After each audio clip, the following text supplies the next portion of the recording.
Like that replaced. I would say so, but man, Randall won't go down there. He keeps saying,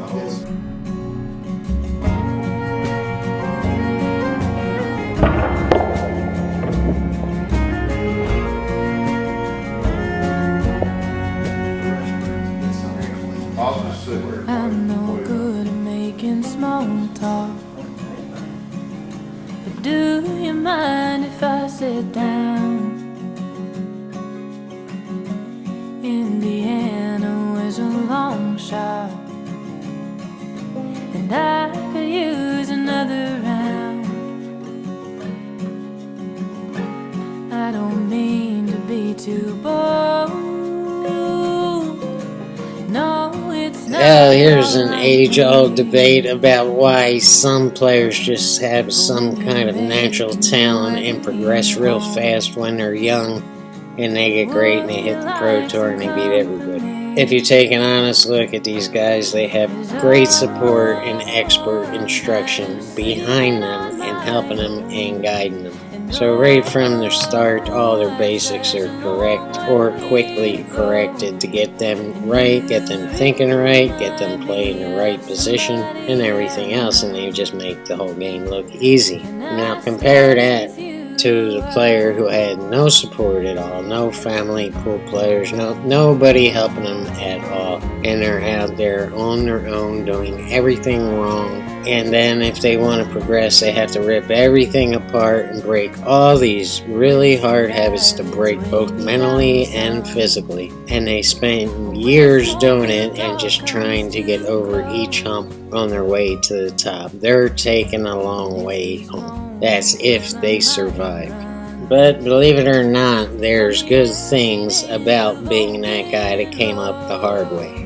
And again, this is on the off chance that they've worked real hard on their game and corrected all their mistakes, or at least their physical mistakes. And number one, the kid's gonna duck, and on the off chance of going for a difficult shot, he's gonna miss it. And on the other hand, the guy that came up the hard way has seen this shot his whole life because he has a lifetime of experience in getting bad position. So he knows this shot like the back of his hand, and he's going to go for it. You might say that's stupid, and I might say it's far more exciting than watching somebody duck.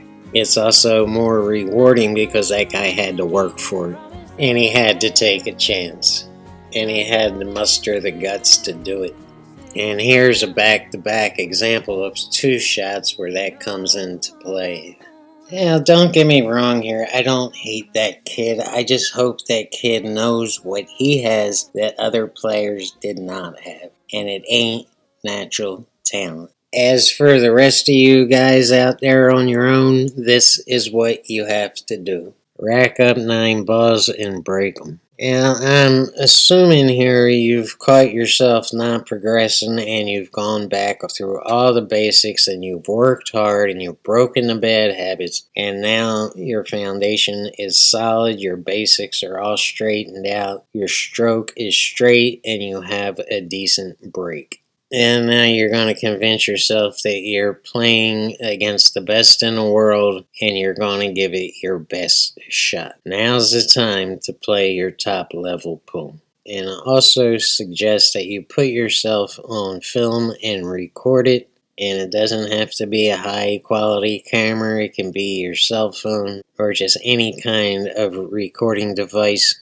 And when you screw something up, you have a choice to keep going. If you made the ball, you can go ahead and complete the run out, as sloppy as it might be, but then go back to where you made your mistake. And now you might not remember because you went on to other things, but you've got a documentation, you've got a history of doing it, and it's right there on your rewind button. Go ahead and click it and see exactly where you went wrong. And I'm not talking about missing shots, I'm talking about making things hard on yourself and forcing yourself to shoot difficult shots in order to get out and attempt to get back in line. That's what you need to correct. You can't keep playing pool like this. It's going to drive you bananas. So you made it hard on yourself, and you got to figure out how to make it easy on yourself. And this is what you have to correct, or else you're very limited and you're going to be stopped in your tracks.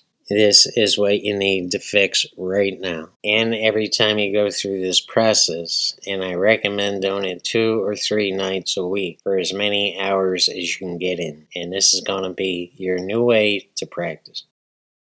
Set them back up, find your mistake, and fix it. Here's what I did.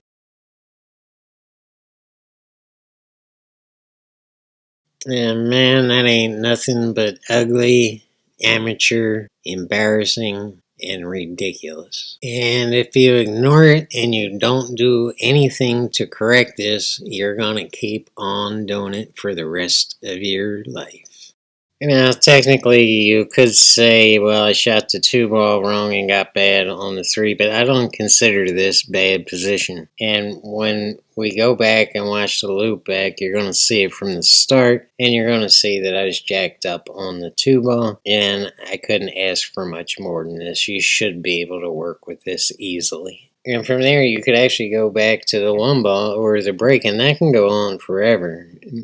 Nothing's ever going to be absolutely 100% perfect for you. And this pattern on the 3, 4, and 5 is perfectly doable and pretty dang easy. And that said, there's a number of ways you can do it. What you need to do is set them back up and work on a way that works best for you. So now you're in a fight for your life, and you found the best pool instructor in the world, and it's you. And furthermore, your instructor is with you 24/7 and standing in back of you on every single shot. Plus, he works for free. And all you have to do is wake him up and ask him to work for you, and he'll do it. Right? He'll do it. Now, this graphic might be a little bit different than what the table actually is. I did my best here, but it could be a little bit off. It would be nice to shoot this 3 ball and it just come off the right hand side rail like this and just stun it over. But in this case, we can't get enough of the 3 ball to do that, so I make the bad decision of manipulating the cue ball to avoid the 4 and come off the right hand rail with a lot of spin on the cue ball to come back up table. And there's a lot that can go wrong on that shot. You just saw one of the things that could go wrong. And the ball spent so much time spinning that it lost all its English, or just had a little bit left on it when it hit the right hand side rail, but it still had the momentum on the cue ball to avoid the 4 and come back to the left hand side of the table for a difficult cut shot on the 4. And then you see me shoot the 4 and get really bad on the 5 ball. It's because you have to shoot the 4 with a little bit of momentum on the cue ball, and because you're cutting the ball so thin, it's still going to have that momentum when it hits the right hand side rail. I was hoping to come up around center table on the 5 ball, but it just kept on going because I had too much momentum on it and nothing was stopping it. So if we can get the 3 ball shot right, we don't have to worry about the 5 because we'll be right on the 4 to get right on the 5. And you'll be solving 2 problems, not just 1. So what are the options on the 3 ball? And, you could go my route and not put any right hand spin on it, so you could just hit the right hand side rail and bounce off and hit the 4, and hopefully you'll have a good shot in the bottom left hand corner.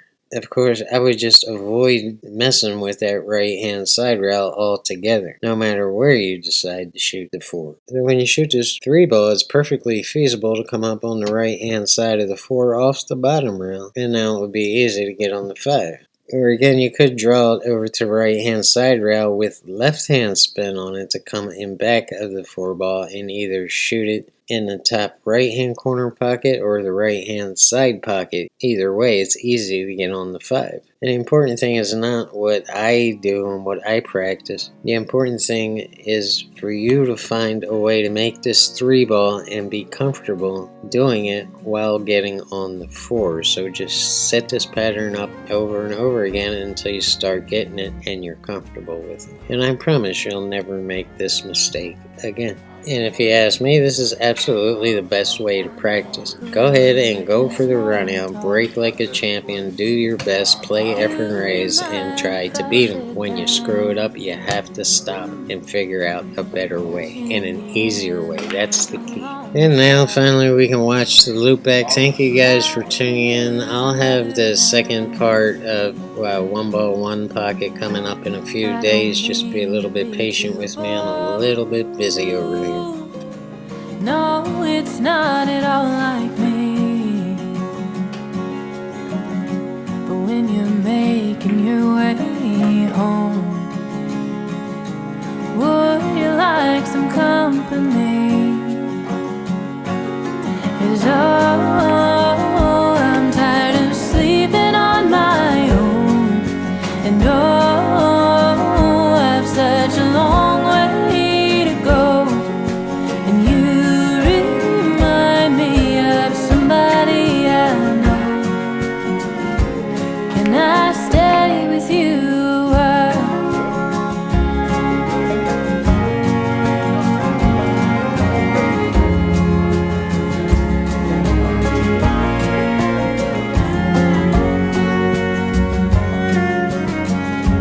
Whiskey eyelids weigh me down some.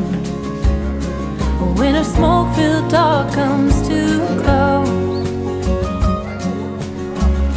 And it's these moments where my mind runs from the emptiness of open roads. And I'm tired of sleeping on my own. I've such a long way to go. And you remind me of somebody I know. Can I stay with you? Come tomorrow, I'll be gone again. So don't ask me for much. I'm no good at keeping promises. I promise this is enough. And I'm tired of sleeping on my own. Oh, it's such a goddamn long